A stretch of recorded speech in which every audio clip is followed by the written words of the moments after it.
Future Hacker Life Path Future. Olá pessoal, bem-vindo de volta ao terceiro e último bloco desse papo ótimo com o Paulo Lima. O Paulo, a respeito da pandemia, né, tem óbvio que tem um lado duro que a gente está sofrendo, né, exatamente o que você falou no finalzinho do segundo episódio lá, da perda, né, de vidas, etc. Eu queria também olhar um pouco do lado do prisma mais positivo do que aconteceu com essa pandemia. A cooperação começou a ficar mais forte, né, que a sociedade talvez tenha evoluído um pouco nesse patamar de evolução. Jogando 10 anos para frente ou 20 anos para frente, vamos supor que essa maturidade da sociedade ela começa a ficar uma coisa mais sólida. Você acredita num mundo que seja mais descentralizado? É quase uma anarquia moderna, assim, que você tem uma ínfima influência muito pequena do Estado, quase uma importância insignificante com relação à sociedade que ela já rege por si própria, né? Tem até um estudioso argentino que tem feito um trabalho, aí tem percorrido o mundo inteiro para falar um pouco nisso, né? A tokenização dos votos, quer dizer, essa descentralização do poder, cada vez mais essa desidratação do poder público e versus uma sociedade mais madura e autorregulamentada. O que você acha disso? Olha, André, vou começar assim pela primeira parte do que você falou, né? A pandemia como um sistema que desencadeou uma certa aceleração de alguns processos que talvez já estivessem meio latentes, né? Isso acho que é bastante evidente, né, cara? Assim, já tinha um monte de questões precisando ser revistas, mudanças de comportamentos que já estavam acontecendo, anseios, né? E principalmente muitos fracassos, né? Assim, estava muito evidente o quanto as pessoas estavam angustiadas com a relação entre elas e os seus trabalhos, a própria coisa da mobilidade das grandes cidades completamente entupidas e as pessoas passando, às vezes, 3, 4 horas por dia em transporte. Então, tinha muita coisa já gritantemente precisando ser revistas, né? E outras já em processo de revisão, já acontecendo, né? Muita gente, tentando trabalhar com outras coisas ou mudar um pouco a sua relação com aquela coisa de uma empresa, de uma organização em que você tem que chegar a tal hora, sair tal hora, essa relação mais antiga com a ideia de trabalho. Muita coisa já estava em processo de revisão. Isso que eu tenho chamado assim de freio de arrumação planetário, né, cara? Essa trancada que aconteceu de repente, ela realmente acelerou muita coisa. Ela expôs muita coisa e acelerou certos processos, né? Eu acho que o que ela expôs, mais do que tudo, é o quanto a gente estava indo mal como civilização. Então basta você ver as questões de saúde pública, né? Assim, a quantidade de gente, por exemplo, cara, sofrendo as consequências sanitárias de uma alimentação precaríssima, né, horrorosa, né, quer dizer, a gente se transformou em verdadeiros depositórios de lixo, né, isso é uma coisa que estava assim muito evidente. Ou seja, eu gosto muito da visão do Ailton Krenak, né, que quando falam para ele, mas você acha que a gente vai voltar ao normal? Ele fala, eu torço para que a gente não volte ao normal, porque o normal estava nos levando para um buraco como civilização, né? O meio ambiente cada vez mais catastroficamente sendo detonado, né? Os nossos corpos cada vez mais explodindo por questões ligadas a estresse, alimentação e loucura, né? O dinheiro se tornando um grande deus, né? Que todo mundo segue e corre atrás e adora. Então, eu rezo todo dia para que não volte ao normal, para que o normal seja esquecido. Eu aliás, cara, eu passei o ano inteiro, assim, desde o começo da pandemia, né, no meu programa de rádio semanal e em tudo que a Trip faz, procurando pessoas que têm uma condição legal de pensar, um pensamento original, vamos dizer assim, uma situação privilegiada em termos de posto avançado de observação do mundo, para perguntar essas coisas para eles, né?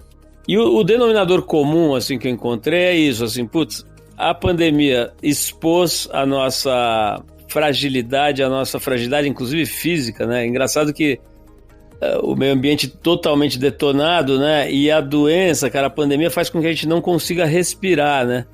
Então, olha que louco, cara, a gente já vinha não conseguindo respirar. Quem mora em São Paulo sabe, né? Os índices de câncer de pulmão em não fumantes nas últimas décadas aumentou muito em São Paulo. por conta da qualidade do ar ou da falta de qualidade do ar, né? Enfim, então ela expôs o nosso fracasso como civilização, a nossa fragilidade absoluta, né? E ao mesmo tempo, cara, a força que a gente pode ter se a gente se repensar e se reorganizar e trabalhar realmente em coletivo. Então tem coisas maravilhosas que aconteceram, né? Pela primeira vez na história, os milionários brasileiros e os empresários brasileiros começaram a fazer doações em cadeia, né? E se organizarem para fazerem os seus processos, os seus conhecimentos servirem ao outro, né? Aos menos favorecidos. E milhões de outras coisas, que a própria coisa do trabalho remoto, né, cara? Que é uma revolução. Né? Nós estamos aqui fazendo uma entrevista que, um ano atrás teria que deslocar, gastar combustível, fazer um monte de coisa pra gente fazer, e ia ser rigorosamente a mesma coisa, em termos de qualidade, né, do papo. Educação, mercado da educação, né? Acho que essa educação, para mim, a meu ver, assim, é revolucionária, é secular. Quer dizer, é a primeira vez que você tem as maiores universidades do mundo, ela democratizando o acesso a cursos gratuitos para o mundo. Quer dizer, até eu não consigo nem entender qual é o impacto disso no médio prazo. Quer dizer, é claro que tem as pessoas ainda que têm pouco acesso à infraestrutura, à internet, mas dos que têm, você concorda que assim, você tem hoje um acesso, um acervo de conteúdo no mundo inteiro, de capacitação para todo mundo. Então eu acho que, né, é um outro tema. Cara, na educação, como você citou, né, que já tinha um processo de educação à distância e tal, mas esse troço estava passo de tartaruga. De repente ele dá uma acelerada de supersônica, né? Na medicina, cara, a telemedicina era proibida. De repente você tem gente, se consultando, fazendo terapia e consultas de todo tipo, cara, acontecendo. Isso desafoga os hospitais, desafoga o sistema de saúde público. Enfim, então tem toda essa mudança acontecendo. Mas acho que a grande questão, cara, é o seguinte: a hora que a vacina estiver aí, que todo mundo estiver vacinado e que o vírus estiver minimamente controlado, o que acontece? Volta tudo ao que era antes e a gente volta a nossa estupidez a estágio anterior? Ou existe um residual de saber, digamos, de consciência que fica e a gente parte de um outro patamar para seguir em frente como civilização? Essa é a pergunta, cara, que eu acho que é a grande questão, sabe? Depende do dia, André. Eu acho uma coisa, por exemplo, tem dia que eu abro o jornal, vejo o Bolsonaro em Santa Catarina falando sandices, cara, com aquela camisa de futebol, com aquela cara dele. Eu falo assim, não vai evoluir, não adianta. O dia que tiver todo mundo imunizado, vai voltar a mesma lobotomia coletiva. Às vezes, cara, eu vejo, sei lá, citei o Ailton Krenak, eu vejo alguém pensando de uma forma diferente, eu vejo uma pessoa mudando o lifestyle dela, sabe, prestando mais atenção nas coisas, passando mais tempo com os filhos, ou se alimentando melhor, ou, sabe, tentando perceber um pouco o que realmente vale a pena. Fala, teve já um ganho de consciência, já teve uma percepção, vai ter uma melhora, a gente vai para um lugar melhor. Sobre essa coisa, de descentralização de governos e tal, cara, vou te falar, sinceramente, não sei, não tenho a menor ideia, não é um tema que eu estude, sabe, eu também tento não ficar falando coisas sobre o que eu não sei, né, mas se eu tivesse que responder, se isso fosse um vestibular, eu tivesse que responder alguma coisa, eu duvido um pouco, cara, pelo seguinte, eu acho que o ser humano, cara, a condição humana é da fragilidade, é da falha, da imperfeição, sabe? Então eu não consigo vislumbrar muito um modelo muito autônomo em que, sabe, que essa coisa meio molecular, sabe, que as células tenham autonomia total e que a gente consiga ter um sistema que se autorregula, meio que uma teoria do caos. Eu acho meio difícil, eu não consigo enxergar isso no horizonte das nossas vidas, assim. Agora, não me atrevo a fazer, eu acho que, daqui a 100 anos vai estar... Acho difícil, acho que a gente continua precisando de algum grau de sistema, de comando. Acho que se deixar solto, não fica bom. Com comando também não fica bom, mas fica menos ruim. Aquela história, né? A democracia acho que é o regime menos pior que a gente conseguiu encontrar. Não, acho que é diferente a frase, né? A democracia é um regime ruim. O problema é que todos os outros são bem piores, né? Então, me parece, cara, que essa ideia de você ter um coletivo que elege causas e elege lideranças e tal, apesar de tudo que a gente está vendo, né, que a gente viu com a eleição do Trump nos Estados Unidos, ou aqui mesmo com esse governo atual e tal, me parece ainda uma forma de organização que a gente não deve abandonar, que a gente não deve desistir, né? Mas eu não tenho a menor certeza, cara. Não tenho, é um campo que eu acho muito... E acho que quem tiver certeza, a gente tem que desconfiar, cara. Quem tiver alguma certeza sobre isso, eu desconfio. Ficaria assim meio na dúvida sobre a seriedade dessa pessoa, né? Acho que é um momento de muita incerteza, de imprevisibilidade total, mas eu prefiro não abrir mão da ideia de democracia por enquanto. Ainda acho que ela é ruim, mas todos os outros sistemas são bem piores. Paulo, vou fazer agora assim, três perguntinhas rápidas, mas elas não são rasas, entendeu?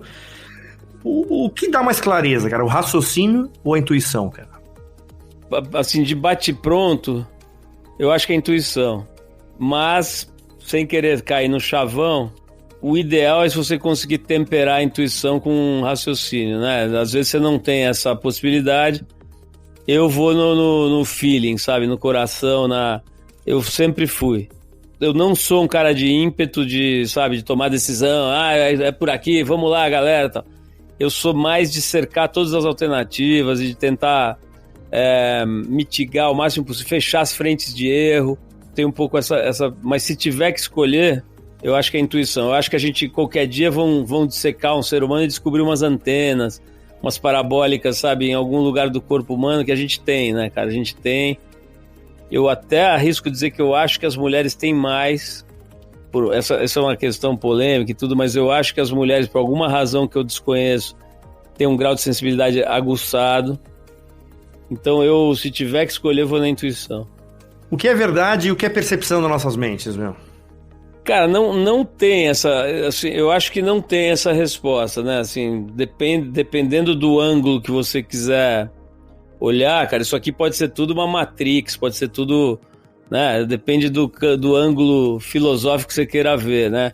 Então, talvez não exista nenhuma verdade, existam apenas percepções e possibilidades de verdade. Por exemplo, a minha ligação com o mar, com o surf, por exemplo, cara, eu nunca me interessou muito a questão mais esportiva, competitiva, nunca me interessou. Me interessou sempre o fato de que ela te dá, o contato com o mar, ele te dá uma sensação, uma noção muito clara do que os budistas chamam de aqui e agora, né? Do que muita gente chama de aqui e agora, né?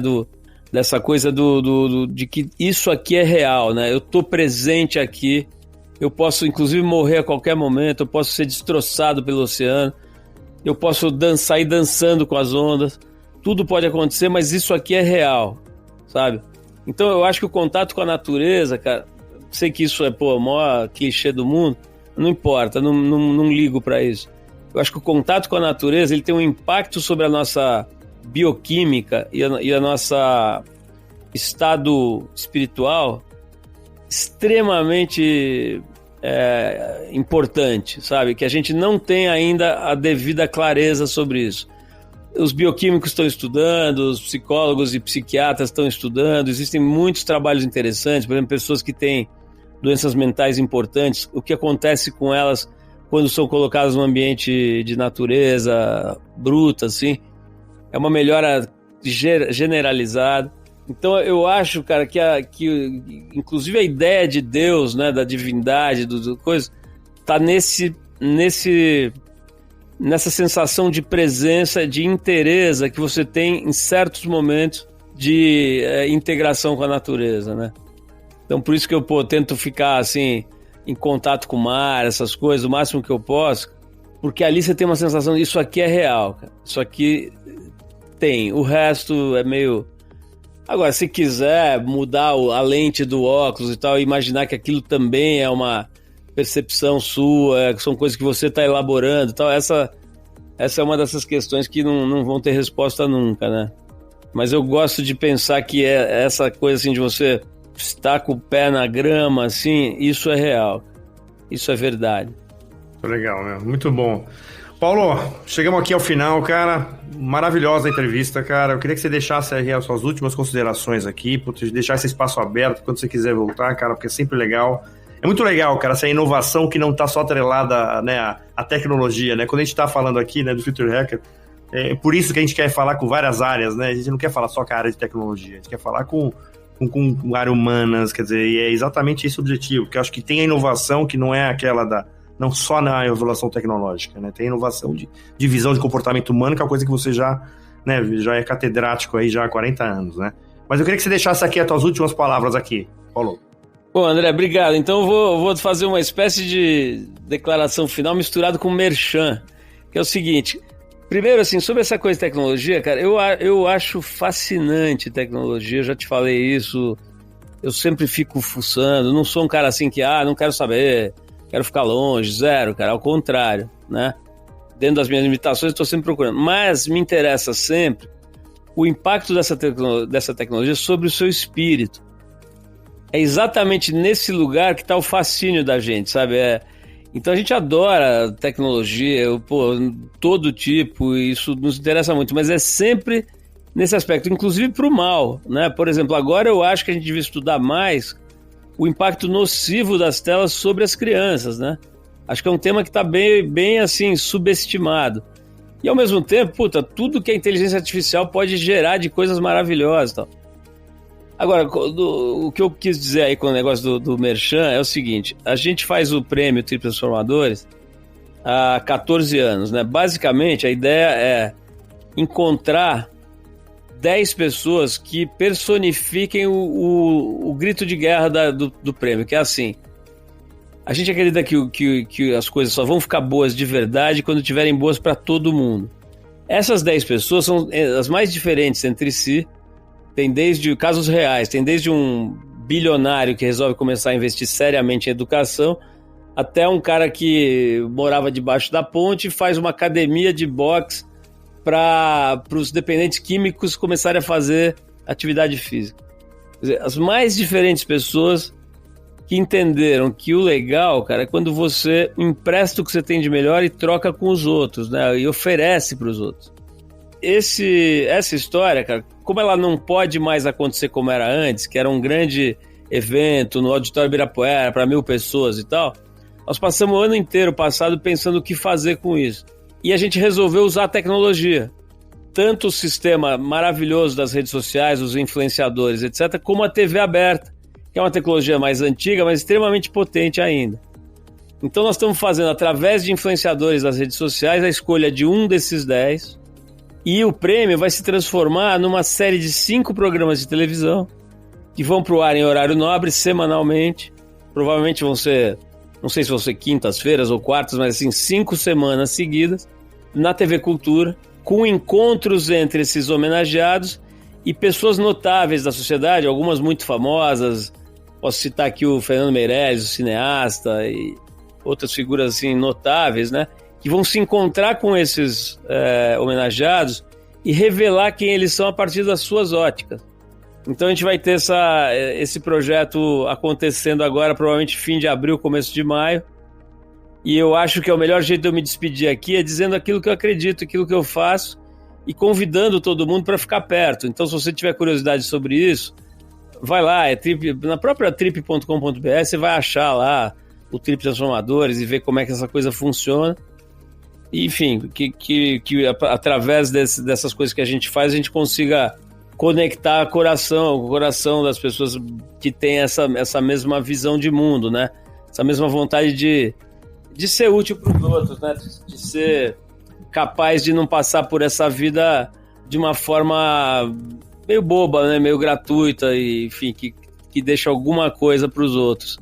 Então eu me despeço assim, André, te agradecendo muito pelo interesse, cara, pelo que eu faço, né? Já há algum tempo que a gente se relaciona aí, você sempre mostra um respeito, um interesse pelo que a gente faz, e isso pra mim é um prêmio, cara. Então, brigadíssimo aí pra você e pra todo mundo que nos ouve aqui, tá? Perfeito, Paulo. Ótimo papo, cara. Pessoal, acho que o pessoal deve ter gostado pra caramba desses 3 blocos aqui com o Paulo Lima. Uma aula aqui, cara, de comportamento humano, de vivência, de um voyeur da vida, né? Que tá enxergando e tá olhando para todos os aspectos humanos aí do ser humano. Pessoal, muito obrigado pela audiência e até o próximo. Future Hacker. Life. Path. Future.